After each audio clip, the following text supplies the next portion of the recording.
Hello again everyone, welcome to another Transformers review with me, Graham, also known as The Collector 75. For today's review I thought I would do one I bought a few weeks ago, and I was pretty chuffed with it. This is of course his universe STORMCLOUD. He turns into, I think it could be an A-10, is it Tank Buster or some sort of plane. Obviously it's pretty heavily armed because it comes with this giant Gatling gun right at the front there. I'm pretty sure it was in Transformers the movie, the 2007 one anyway. Yeah, I really do like this mould. I didn't get the first one, which was obviously released as Powerglide, because I just didn't really fancy it, to be honest with you. But when I saw they were releasing it as a black and purple one, I thought I had to get it. Now, of course, he is sort of like named after the Micromaster STORMCLOUD, but which a strange thing is, that one was actually a jet fighter, whereas there was another one in his team, which was the Air Strike Patrol, that was called Tailwind, that was exactly this plane, so I'm surprised they didn't just sort of colour it a darker blue and call it Tailwind, but there we go. Anyway, back to this one. Let's have a look. He's got some really good features. He's got the little button that makes the noises. There we go, little lights up in his cockpit, and he's got the other one, and then just a machine gun fire. And of course, his engines do light up as well. Yeah, so it's not a bad mode. The only gripe I've got with it is when you put it on its landing gear, which is just here and here, and there, sometimes the gun gets in the way, and so it doesn't actually sit on the landing gear at all. The only other one is the wings. It's really hard to position my wings sometimes since they just flip up like that, which is a bit annoying because I'm a bit of a perfectionist. Yeah, now then, he's got some nice detailing. He's got MM89, which I presume stands for Micromasters, and 1989, even though I think this guy has actually come out, well, his first incarnation was in 1988, but I could be wrong, I don't know. If you look on the box of this guy, actually the artwork does say MM88, so I don't know. Anyway, going to transform this guy very quickly.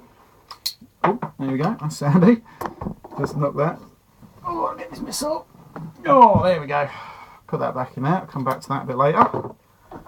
Right then, there we go. For the first thing we do is we flip away all his landing gear, which is in here. And another thing which does annoy me about this, these wings just want to keep moving all the time. Right, so to transform this guy, we just simply disconnect this bit. That flips up like that. His noises just go off all the bloody time. Which way do we do this? Just do it like that. Then we separate the legs. We turn them that way. Right, got to remember how to do all this because it's very intricate. Flip them like that. And we flip that. Also, let me try and do something. We take that out of there. That comes all the way over, and will then click into place like so. Now then, we get this bit, and this flips round all the way into there and makes his little transformation noise. There we go. All right. Go back and forth. That will click into there, and then we just flip that over. That connects into there. Now then, here we go. We bend this bit just down towards his back.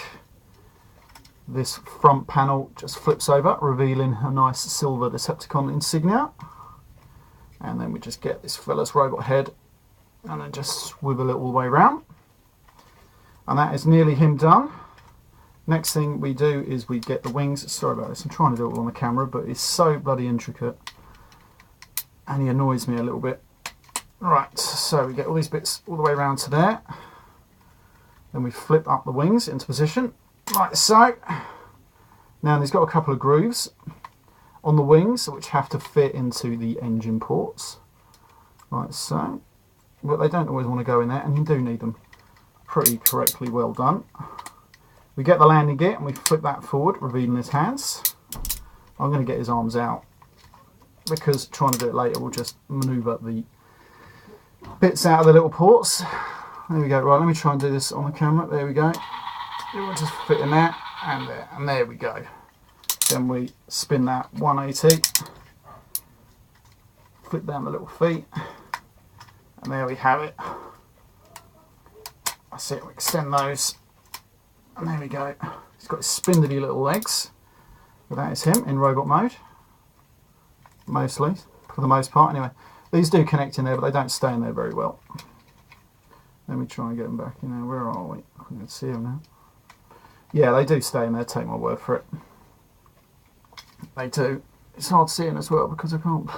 It's too dark there a bit. Right, there we go. Well, they do go in there. Anyway, but that is it. There is him in his robot mode. And it's a very good robot mode, actually. Quite finicky.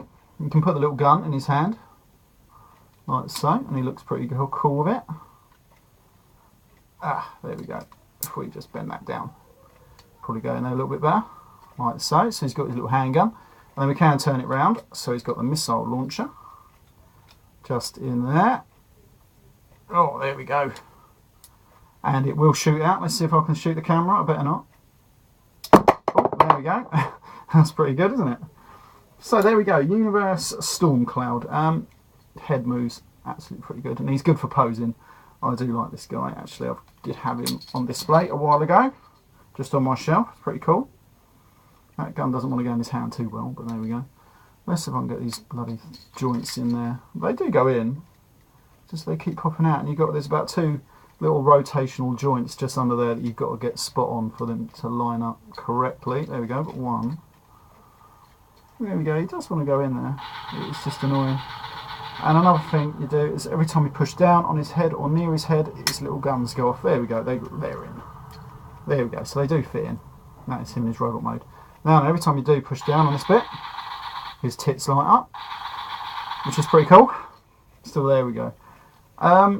A pretty good figure, actually. I wasn't too keen on the powerglide version, so that's why I stuck with this guy. But then again, as you play with him, bits will move around, like especially those arms will come away, which is a problem. But I do like him. Mainly as just a display piece, mainly. But nonetheless, he's still pretty good. He's got good articulation in his arms and everything like that. Worth 25 quid. Don't know. See me get him on special some other time, unless you really do like the colour scheme.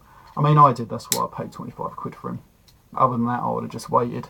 I mean, I might try and get the red version of Powerglide if I can see it cheap enough. I did see it in the shop. They wanted £45 for it, and I weren't paying that at all. But there we go. That is Universe STORMCLOUD. Now then, I hope you like this review. Not the best one, I know. His feet little do pivot down there as well. But there we go. One I did want to do. Anyway.